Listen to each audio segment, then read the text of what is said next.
And he's going to talk about the importance of storytelling in building empathy across the region, and co-authored his original neuroscience research. This is what he's been doing on the scales of persuasion in a cited scientific journal. So for more than a decade, Joe has been at the strategic and the creative forefront of projects defining the culture, social and economic transformation in this fantastic region. So over to you, Joe. Thank you. Have house rules. Just to help me out. I stumbled across this book when I was a child, young fellow, and became instantly captivated by the story. It stuck with me for many, many years. And as I grew older, I think each read or each attempted read kind of gave me something new. I was really captivated by the diversity in the story, by the Shire, the characters, the dwarfs, the tension, the villains. I absolutely adored this book, and I have the edition in my very humble book collection at home. It's something that's very, very close to my heart, but the reason it's very close to my heart is not just because I adore the stories, but because I really think it was the genesis of my love of narrative, my love of the written word, of the spoken word, and I've loved all the adaptations that have since come from this. And as I've gotten older, I sort of moved on to the more mature themes of the Lord of the Rings world. I talk about it probably too much, critically, professionally, personally. You can just ask my wife, or ex-wife, I suppose. But it's really down to this one man here. I was fascinated by the idea that one mind could be so expansive. One mind could create a world like Middle-earth. I'm sure many of you are familiar with the stories I'm talking about, but the tension in the relationships, the equilibrium, the disequilibrium, these stories were really, really fascinating to me. And The Hobbit originally, for those of you who aren't aware, was produced as a story for Tolkien's grandchildren. It was actually a bonding device before it became, what it is today and what Middle-earth is today, and the stories of Lord of the Rings that millions of people around the world really, really love. And fascinatingly, for the Lord of the Rings trilogy, it was 12 years in the making, 12 years to produce that work, and another 5 years to publish that. So if we started today, we'd be looking sort of beyond 2040 to publish this work. And AI could probably pop that together in a number of minutes, which is a pretty revolutionary thing. And this is why people use these terms, right? Revolutionary tools like AI. And I think that as marketers, when something comes out like this, we're sort of like dogs chasing cars. We're very keen on sort of running at something very quickly. We behave, I think, a lot like economists rather than scientists. We love to have a complete focused perspective on new advancements very, very quickly. We work on trends, predictions. We're not too worried about where that goes. I think you only look at something like the metaverse, probably, to get a sense of how that goes for us. There were some agencies that suddenly started building offices in the metaverse, and a couple of friends of mine, former friends of mine, let's be clear, who just put everything into this. And that's the way that we work and operate. And I think that when we're talking about something that's very, very exciting, and I'm not a cynic, I'm not an advocate, I'm sort of here to be neutral, but we need to take a bit more time, I think, to look in the mirror and really think deeply about the implications of such a tool, of such an advancement, such a technology. And back in my early days, my objective was to be a science journalist, actually. Well, my dream was to be a scientist, but quite ironically, I worked out that you need to be a competent mathematician, and I was not, and am not. And so I had to settle for sort of second best, which was to write about scientists. And I worked for an academic paper, and I interviewed lots and lots of scientists who were working out of universities and labs who were working on programs and projects that needed funding and grants and all these kind of things. And one of the things that I learned, which was really fascinating to me, that I try and carry with me, is when someone lifts the mirror up to a scientist, they're not afraid to take a look. They're not afraid to look in the mirror. And that's fascinating to me because they're working on things that cost a lot of money, it takes a lot of time, it costs them a lot of relationships. Their careers are in the balance on whether one thing is right or wrong. And with marketers, even though it's kind of the opposite, we can put out as much bogus stuff as we like, we'll still pop up with a new gig the week later. We're kind of different. We don't love to be proven wrong so much, and if we are proven wrong, we tend to just pretend that never happened. So I like to think on something like AI, where particularly in the areas of storytelling, which, as you've heard, is my area of interest, that we're able to take a really good look at what the long-term implications might be. And I was listening to Asif's talk, and there were a couple of points that I found really interesting that I want to raise here as well, which is about this idea of the humanization of this technology. You know, for years we've been trying to convince people that brands are real people, and with social media we sort of, start to do this thing where we sort of, tell people who's behind the channels, and hi, it's Jad here on the chat today, and then it becomes human. And now we're going into this phase where we want to give that over to a machine, and we're not too fussed about what the long-term implications of that are. Now, I don't think the speakers here are overly too important. I think we're just here to start a discussion, but my credentials are probably relevant for the talk. I just want to give you a very quick piece of background. I've been studying the neuroscience of storytelling for many, many years now. I'm a co-author on quite a well-cited academic paper on the same. I've spoken at the UN on this topic as well, and spent a lot of time in this area. And that's why when someone talks about AI and storytelling, I'm equally intrigued as I am concerned, because I've spent a lot of time understanding the very powerful, impactful influence that narrative and story can have over us. And it's not a business tool, it's not something that we should take lightly, it's an evolutionary tool that we've been developing and adapting for thousands and thousands of thousands of years. I think it absolutely is the most powerful tool in our arsenal, and we want to hand that over to machines. I think we can just look at these different examples. Storytelling has been really at the heart of some of the most powerful mass movements in history. When it gets into the hands of the wrong people, the power of conventional narrative can be massively leading. It can drive huge social change. It can drive huge movements. It's a very, very powerful thing that we're still struggling to understand. Neuroscience and the science of the brain is still quite new in this area. So it's kind of following us as we understand how it's being utilized and used. It's excellent in one way. It's also a very powerful weapon when used the wrong way. A great example, I think, is something like, take the Bible. The Bible has around 2.4 billion followers. That's about 30% of the global population. And what is the Bible if not a series of stories, a series of ideas and messages channeled through narrative? It's a great example. And so what I want to do is I simply want to talk about the implications of AI and storytelling. Maybe some of these predictions will come true, maybe some won't. Maybe you'll have differing opinions, I'm sure you will, but I just want to present some ideas, and I'm going to do it in 3 simple thoughts, and that's it. I know there's hot food outside that door, so holding your attention is going to be sort of my magnum opus, but I want to talk very quickly about the ethical dilemma of allowing machine to have pull over human emotion. I want to talk about the loss of connection particularly through personalization, direct communication with AI, and then I want to talk about the loss of social progress, or the stunting of social progress from story that is developed from historical data within AI. But I thought I would start by very quickly talking about what we know about storytelling. Because as I've said, storytelling for me is an absolutely fascinating topic, but it's still quite new. Everything we're learning about it is still relatively new. We're learning more and more, which is really, really great. And I think long term it's going to be excellent for marketing, for communications in the long run. Let's go back to sort of the beginning of the 1990s, late 1980s. This chap here, Giacomo Rizzolatti, fantastic looking guy, great specs. He was working in the University of Parma in Italy with a group of scientists. And what they were doing was they were tracking neural activity in the brains of monkeys. What they did is stick a bunch of electrodes onto the brains of monkeys, and they were tracking the sort of neuroactivity when they were feeding them treats. So different stimuli, nuts, treats, whatever it might be, tracking those and having a little look at how the brain was developing and responding to this sort of emotional treat-based and reward-based stimuli.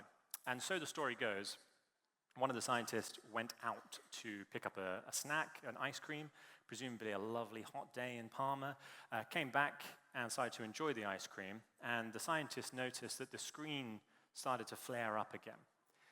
And what they realized was obviously the electrodes were still attached to the monkey. The monkey was watching this chap enjoy his ice cream. And I don't know if anyone has a dog, but you know what it's like when you want to eat something and there's an animal sort of staring you down. I assume this was the case. Probably more intimidating with a monkey with wires coming out of its head. But it depends on the breed of your dog, I suppose. And so they thought, this is quite interesting, let's go and check out what the results were. But what was most fascinating was it wasn't the activity from the observation, it was the fact that the neurons that were firing when the monkey was observing the scientist enjoy a nice sweet treat, they were the same as the ones that were firing when the monkey was enjoying its own treat. It was the same experience simulated in the brain as when it was having its own sweet treat, its own experience, its own reward, as observing someone else. And this led them down this fantastic path to discover what they call mirror neurons.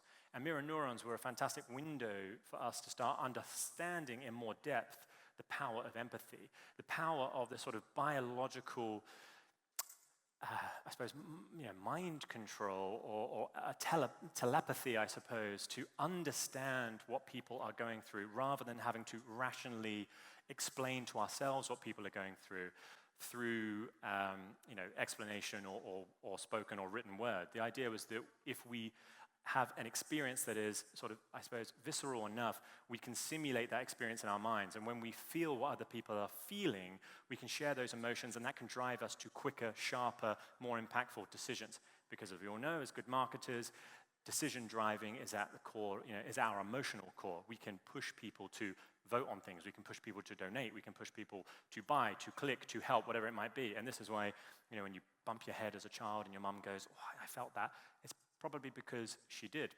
So they found this collection of cells that create emotional simulations in our minds that lift us from our reality and place us into another reality. And we become susceptible to the conditions with the reality in which we're placed. Here's a good quote from the scientist himself. Mirror neurons allow us to understand other people's minds not through conceptual reasoning, but through imitation, thinking, not feeling. And this is fascinating because, again, as marketers, for decades and decades and decades, we've gone on the tip that consumers and humans are very rational beings. They make very rational decisions, that when provided with rational, logical information, they'll make rational decisions. And this has helped us to break through this. It also explains why some people are very susceptible to crying or feeling emotional over fictional stories. Because we discovered what we like to call narrative transportation, which I just mentioned, lifting someone from their reality and transporting them to another lucid reality where we become susceptible to the conditions in which we're placed. So I'd like to see a show of hands for anyone who shed a tear during the show. And I don't move on, thank you so much. So here obviously is a scene from the latest A Star is Born. Here's Bradley Cooper, fantastic, acting out the character of Jackson Maine. He hangs himself with a belt from a garage. If you've not seen it, I apologize. Quite the spoiler. I was in pieces, and I wasn't the only one. But it wasn't because I thought that for a second Bradley Cooper was hanged. I know that they yell cut. He goes on to his nice life with his striking jawline and his bank account. Nothing to be sort of upset about. But of course, I was transported to that narrative. I was transported to the point where I was simulating the emotion of Lady Gaga's character, the wife. We could feel her loss. And that's what great story can do. It brings us together so we really understand that. This one, anyone want to admit? Tears? Yeah, come on. I know. I did this at a youth talk recently. They didn't even know what this was. So I need to update this content big time. And retire, I guess. Final one? Anyone? I always leave this one right to the end. Yeah, come on. You're all made of stone. You're big, great marketers. So we become susceptible to the conditions in which we're placed, which is a very, very powerful thing. If we're trying to get people, like I said, to vote, if we're trying to get people to donate, these things are really important. And this is the power of narrative. We only have to look at what's happening in Palestine today when we make it a bit more serious than fictional TV, to be able to share stories that we can bring people into that world and make them simulate the emotions. And so my question is, what happens when we give that power over to a machine? I'm not trying to lead you with my imagery. You can take yourself. Because I think that's a very important thought. If a non-sentient being who doesn't understand the gravity or the weight of the influence of people's emotion, of empathy, what comes next? You could argue that's kind of like hanging out with the Tories. So thought one, the ethical dilemma of a tool so powerful. Is it ethical for us to give the ability to a machine to influence the emotional status of a human being? It's a great question. I like to think about social algorithms in this space as well. They're not trying to really communicate directly with people in the way that an AI might be, but the technology is similar to the point that They're using data and engagement to feed us and push us into places where we might or might not want to be. The interesting thing about that is that it's not too concerned about the accuracy of the information or the damaging effects of the information, because it's working on prolonged engagement with humans. There's this interesting stat here from the Center for Countering Digital Hate that more than 4 times out of 10 people are being presented with harmful content around eating disorders. Now, I know that obviously we'll continue to adapt and grow this, but this is a very serious issue, and it raises this point that when AIs are in control of sending messages and connecting with people in areas where they feel very vulnerable, it can never truly understand the weight and gravity of that vulnerability, and it can feed them information that can be very harmful without knowing. And so it raises a few questions. The first one is whether or not we need to be able to consent to stories that are presented by AI, or stories that are presented by machine, which is a question that's obviously been raised around the world. It's in the EU policy for AI, I get that, but what is the long-term impact on the power of those stories, the authenticity on those stories? The second is, can a machine know where to draw the line between causing harmful damage, psychologically, emotionally? Does it know where that line sits? You could argue, do humans know where that line sits? And many, many times they do not. I think if you look at politics, if you look at the news, you can get a sense that people need to work out where that line is. But I think that when everyone has a vulnerable core, a human core, then it's easier for us to know where the motive is coming from. With a machine, it's very difficult for us to do that. And of course, where does the responsibility lie for these stories? Is it with the brands? Is it with the build? Is it with the consumer? It's a good question. And then the difference between influence and manipulation, because when we start talking about manipulation, this becomes a very serious topic. And I found this campaign recently, which was this week, actually, from Impact BBDO, I think. Really, really interesting campaign, fascinating campaign out of Lebanon, where it was a big demonstration of the impartiality of the newspaper. So they took 90 years of journalism and pumped it into an AI machine and created an AI president that you could then grill around policy. And the idea was that because 90 years of its data was impartial, it would feed you impartial results about what should be done. I found this really, really interesting for a couple of reasons. One, I was a newspaper journalist. I don't believe that there is any such thing as a truly impartial newspaper, for better or worse. But two, it raises this important question around the idea of manipulation that might not seem harmful, but when you offer AI a role in being able to influence, say, the outcome of an election, that's a big, big topic. And here we're using it, obviously, as a product demonstration, which is very, very clever, but you sense where I'm going with the question. The second thought is the loss of human connection through personalization. Many, many years ago, I dated a Swede, which is someone from the country Sweden, not a root vegetable.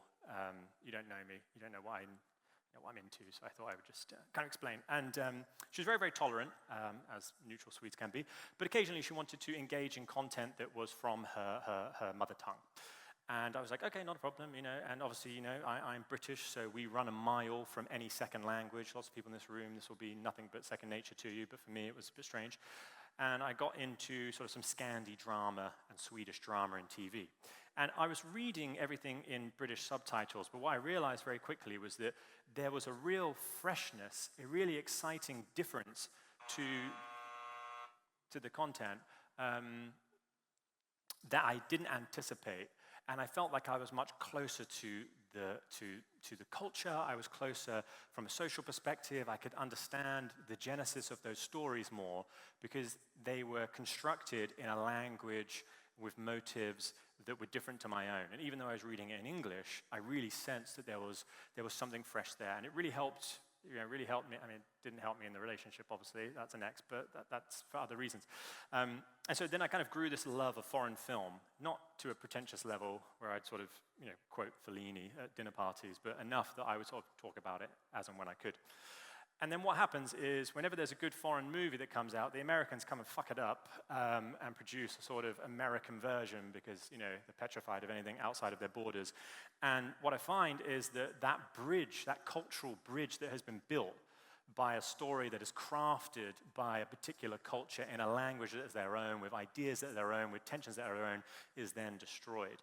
And we personalize it for a particular audience, and I see the short-term value in that, but the ability or the opportunity to cross that bridge disappears. And I believe that stories are our most effective bridging device. They create bridges between cultures, and as I've said here, they give us reason to cross. And personalization, although effective in the short term, can take that away. And I just use something like the Palestinian situation again. How important it is that we can see and absorb the stories from the ground, in the voices, from the faces of the people that are there. And with AI, it might be something as simple as a Wong becomes a Smith, a dark skin becomes a light skin, a dialect or an accent changes, which becomes much more relevant for us in the individual moment, but long term, what does it do to those social bridges? And at a time where we're so divided, we're so polarized, I think we need better access to these cultural bridges, right? To these different cultures, these different people, these different ideals and different ideas. And if we're being kettled further into these echo chambers where all we see is what machines think we want to see, the opportunity to bring us together is a little bit lost. I also then want to talk about the flip side of that, which is the fact that stories aren't just about the receiver. They're not just about you and I receiving stories. They're also about the teller. I mentioned Tolkien at the start there. The teller is a crucial role in great stories because we understand motive, we understand the message, we understand the meaning, what people have gone through. Great poets, great musicians, great writers, what they're trying to do, they're trying to tell us something, and they build a piece of connecting tissue between us and them. And this is really, really important. And of course, fundamentally, this is what storytelling is all about. It wasn't really an entertainment tool many, many thousands of years ago. It was to connect us to people that are trying to teach us something. It's how we learn, it's how we grow, it's how we move forward. Let's remove that teller and explore a little bit what the implications of that are long term. And again, Asif raised a really interesting point. We want to try and humanize something as much as possible by using a machine to do something that is inherently a human thing. And I find that thought process very, very interesting. I came across this question from Sherry Turkle from a piece of very recent research on generative AI conversations. And it was all around, if you remove the teller and people have direct relationships with machine or with AI, what impact does that have long term on their social issues, on their on cultural issues, on things like this? And the quote was, which you've read, if people find conversations with programs sufficient unto the day, will the friction and complexity of relationships with people seem worth it? And to me, that was a really, really fascinating idea. But it also raised this point around the growth of our relationships with AI when the AI relationship with us never really changes.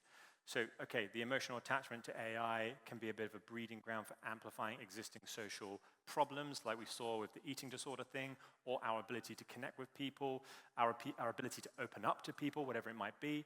But at the same time, while these relationships on our side grow, we become more vulnerable, we become more open, we hand over more and more data, more and more truths about ourselves. The AI itself, though it can simulate empathy, its objective is never going to change. Right? It's always going to be about prolonging our engagement. And if it can simulate empathy to help do that, it might be great for us in the short term, but again, in the long term, what does that mean?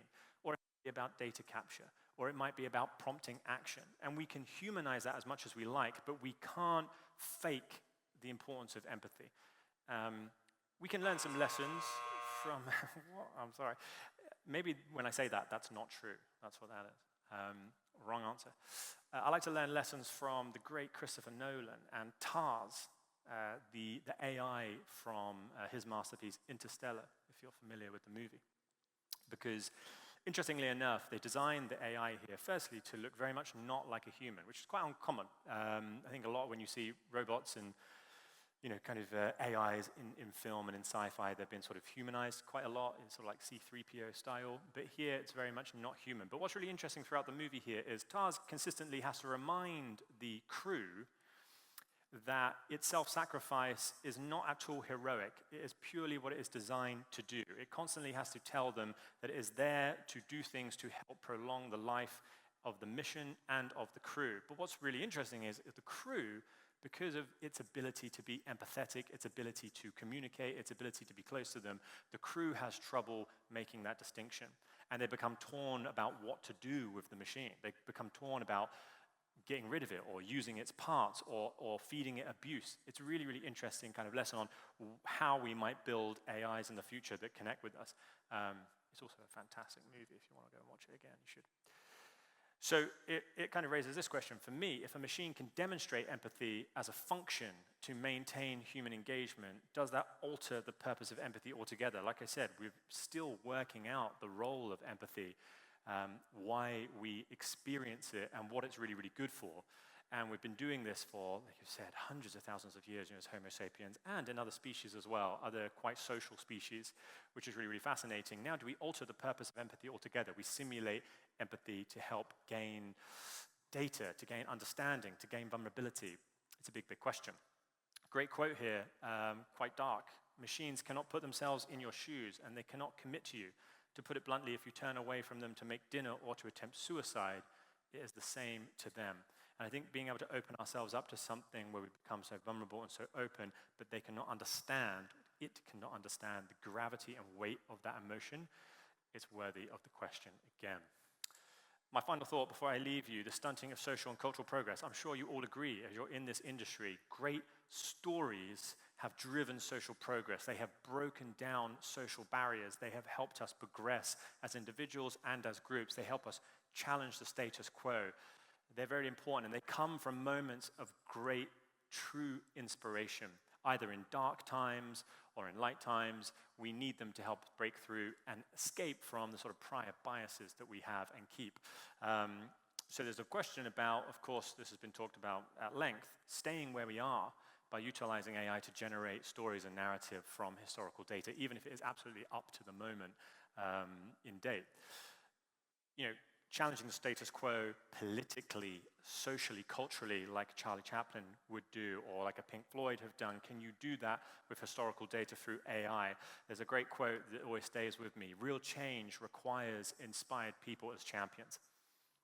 Real change requires inspired people as champions. And if we don't have those people who are dictating or driving narrative, story, art, then can we really break down those social barriers? Can we really, well, the question is, do we go backwards? Do we sort of perpetuate the existing biases? I'm not so sure. And of course, the question that comes from that is the next stage is about significant investment in the education of AI, which is very exciting, of course, and huge opportunities for marketing, huge opportunities economically, to ensure that machines are fed new ideas, new perspectives. And as a data scientist or as an engineer, I find this absolutely fascinating. But as a man who loves the spoken word, and the written word, I have to ask that if after thousands of years we go from being the storytellers to being the staff admin, I have to ask what the point of that truly is. And this is why, like I say, we behave at the beginning like economists sometimes, that we're quick to jump on these trends because it's a good sales tactic and it moves us forward, but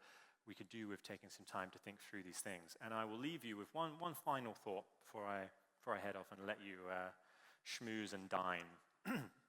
I was home last year in the UK, and a younger cousin of mine came to me and said, do you want to play a game of FIFA on the PlayStation? And being the utter legend that I am on FIFA, I was like, absolutely, I can take 20 minutes for this. And we went in, and as things were loading up, he said to me, I want to show you a goal that I